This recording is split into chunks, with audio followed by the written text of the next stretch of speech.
Hi guys, welcome to this episode of Ink Spot Show and Tell. Today I'm really excited to introduce to you one of our artists, Eunice Warfel. Eunice has been a member of the alcohol ink community and has been working with alcohol inks for quite a while. I think she's been painting since the 1980s, right? Well, Eunice, is that correct? I started it with acrylics in the 1980s, and Okay. that was my first, yes. Okay, so Eunice has moved around the United States into several countries too, right? Where have you lived? Right.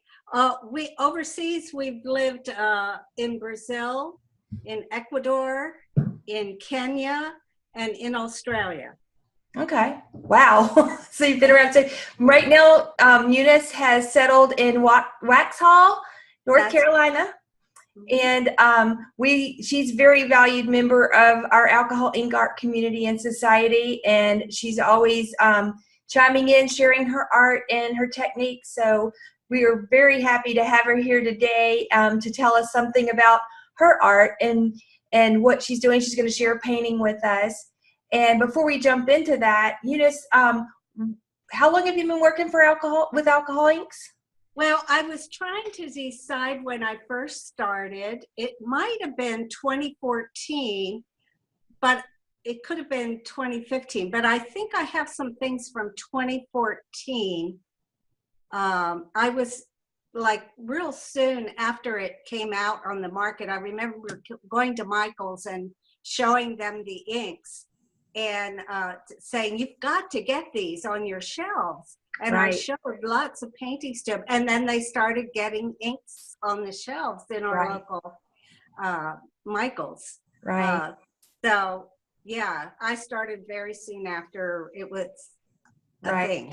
Yeah, I think I started, 2012 is when I first started watching and looking at it. And towards the middle of 2013 is when I really started to paint, and they were brand new then. I mean, yeah. I think we had a group of alcohol ink artists. There may be 200 of us at that point, and then it started to grow.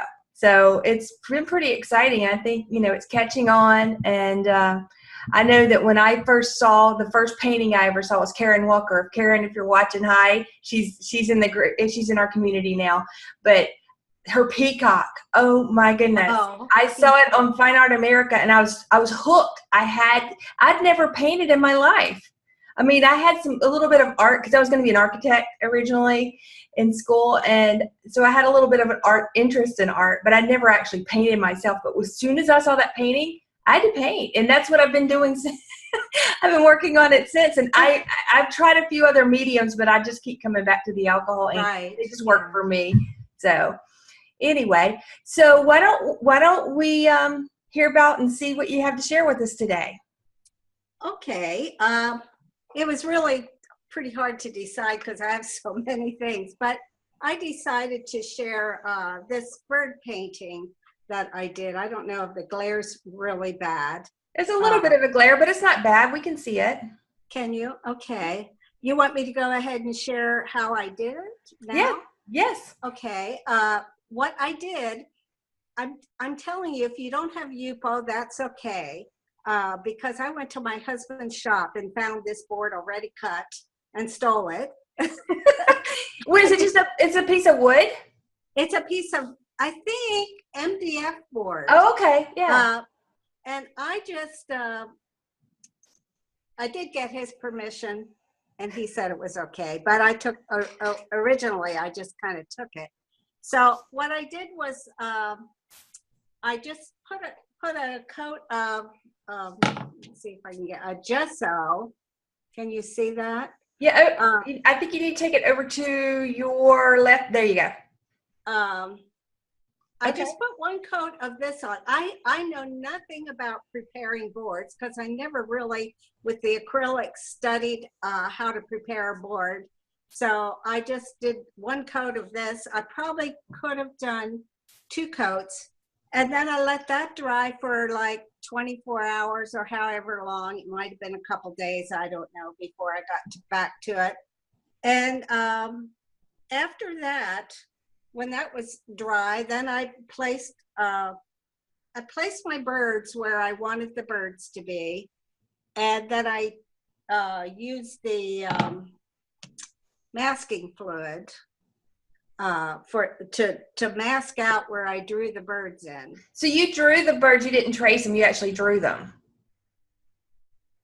I think it might have been a combination of I found some birds I liked, and then I just traced them on. I may have I don't remember, to tell you the truth. It doesn't matter. They look great.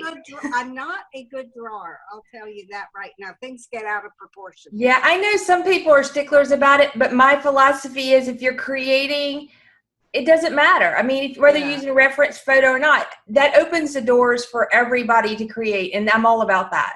I took pictures of the bluebirds in our trees right out here. So I went from a picture that I had of the bluebirds. So then I masked them in, and then I let that dry probably at least another day. You don't have to leave it that long. I think you can do it in an hour or two, but I just didn't get back to it. And so after they were dry, then I think I waited to take the masking fluid off, and I put the background in. And for the background, what I did is I just I think I just poured the inks over it, the greens, and then I waited to do detail. I just sort of put different shades of green on the background. Then I took the masking fluid off, and then I decided on what colors I wanted to paint the birds. And I used Stonewash Blue, Tim Holtz, Stonewash, there we go. Okay. Stonewash Blue, and I think it's Sunset Orange, no wait, can't see it. My eyes are terrible. Sunset Orange, it is Sunset Orange, yeah. And the blue, and I used a little white mixative. Okay. You're all familiar with that. If you that's snow cap, right? It's snow cap, yes. So I painted the birds in, and here I used a little snow cap and some really light. I probably just thinned that down with alcohol to get that light blue, the Stonewash. And then for the beaks, I did espresso and caramel of Tim Holtz. I don't know if you need to see those or not. Yeah, hold them a little bit to your left. Yeah, there we go. That one, and there we go. It's sort of bad. You can't see it, can you? But it's caramel. Okay, that's good. Holtz. And after I did the birds, then I went and put the branches that I wanted them to be on, and did that. And then I went back and did the detail work to make it look like they're sitting in a tree. And then I did that. Then I did their little feet. How cute! So that's my bird painting, and I love my bird painting. I do too. I think it's awesome. It looks like you have like some sort of like a gloss sealer. I forgot to tell you that it is resined. Yes. Oh wow! Okay, it looks great. I have a coat of resin on it. Okay. Now, did you have to seal it with Kmart before you did the resin? I forgot an important step. Thank you, Laurie. Yes, my husband always sprays them for me. He puts a UV spray, probably 2 coats of UV spray first. Okay. Maybe 3. I don't know, and then we do the gloss. But I don't think I put a sealer on first because I knew I was going to gloss it. Right. So. Yeah, no, I have some people that say that they've had issues with it running with the resin right on top. I personally haven't. I've been able to resin right on top of the ink, and it's been okay. So I've resined an awful lot of things with ink. Okay. And you mean before you put any sprays? Right. Yeah. I always do the UV spray just because of if it's in the sunlight, it could fade. Right. Well, and also, which resin are you using? Some of the resins have UV protectant in it as well. You know, that's okay. Don't worry about it. No worries. Sure. It looks great. My husband buys it by the half-gallon containers, I think. Yeah. So whatever kind comes like that. That's okay. He probably just gets it at the hardware store, like Lowe's or somewhere like that. No, he always orders it online. Oh, okay. So is he an artist too? No, he just is very supportive of me. He's so great. I know. I haven't gotten my husband to pick up alcohol inks yet, but he will help me do everything else. And so we've done several collages and resins and that sort of thing. He's all in on that stuff. So I'm slowly pulling him in. Yeah. Well, my husband will never paint. He doesn't paint. Oh, I was going to tell you what brushes I like to use. Good. What I use. See if I can find you there. I use the Silver Velvet, it's called. And it's a number 8 and a number 4 brush. So I love these brushes. They're like faux squirrel, I think. Oh, wow. But they're really soft and nice for detail, for doing the detail on the birds. I love these. And I use it to paint in the birds. So okay. I think that's about it, unless you have any questions. Well, I do have one other question. When you're not painting, what do you like to do?